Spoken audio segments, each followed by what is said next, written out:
मोहतरम साथियों, एडवोकेट अब्दुल हकीम चांडियो पंहिंजे मज़लूमनि जी आवाज़ यूट्यूब चैनल में अवां सां मुखातिब आहियां। साथियों, ही मुहर्रम महीनो असांखे दर्स ॾिए थो क़ुर्बानी जो ऐं ज़ालिम हुक्मराननि खां बग़ावत जो ऐं लुटेरनि जे आॾो कॾहिं बि न झुकण जो।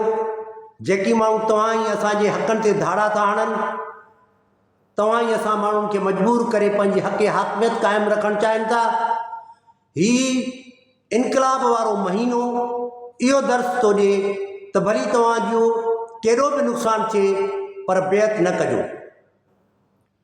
सन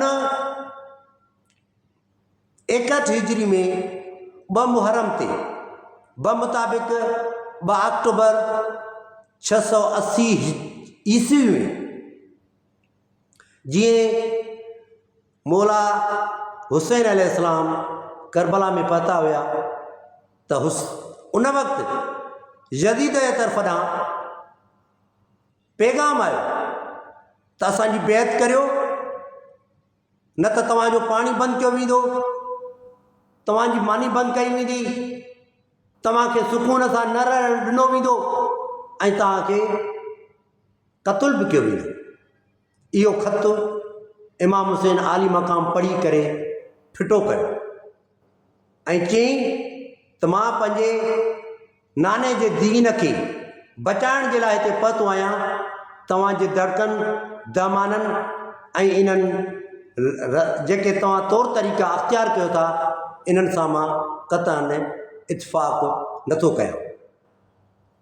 साथियो, 7 मुहर्रम ते इब्न ज़ियाद बिन साद खे हुकुम ॾिनो वियो त इमाम हुसैन आली मक़ाम ऐं संदसि साथियुनि जो पाणी बंदि कयो वञे ऐं केॾांहुं बि पाणी वञी न सघे, त जीअं उन जी शिदत सबबि हाशमी जवान जंग लड़ी न सघनि।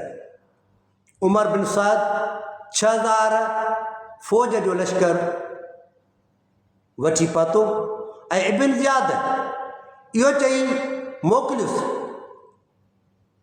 त चओसि इमाम हुसैन खे त बेअत करे, पर इमाम हुसैन जॾहिं बेअत खां इनकार कयो न, त पोइ इब्न ज़ियाद 80,000 जो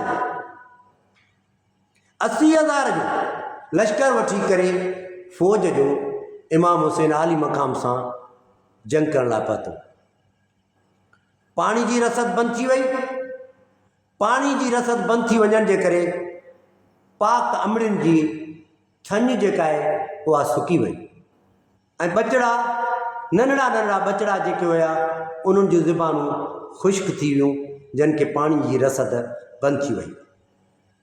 दुनिया जी तारीख़ जबर ऐं ज़ुल्म सां भरियल आहे। हर ताक़तवर माण्हू पंहिंजी ताक़त जे बुनियादनि तहत ज़ुल्म कयो आहे, पर तारीख़ इस्लाम जेका इमाम हुसैन आली मक़ाम जंहिं बुलंदी सुरखरू करण जे लाइ पंहिंजे नाने जे दीन खे ताक़तवर बनाइण जे लाइ जंहिं क़ुर्बानी जो आगाज़ कयो, जंहिं क़ुर्बानी जे लाइ पहुतो, उन क़ुर्बानी खे दुनिया जूं सभई तारीख़ूं जेका आहिनि उहे सल्यूट थियूं कनि, सलाम थियूं कनि। उन जे करे मोहतरम साथियों, वधीक सुभाणे 2 मुहर्रम ते तव्हां सां तफ़सीली ॻाल्हि ॿोल कंदुसि। महिरबानी साथियों।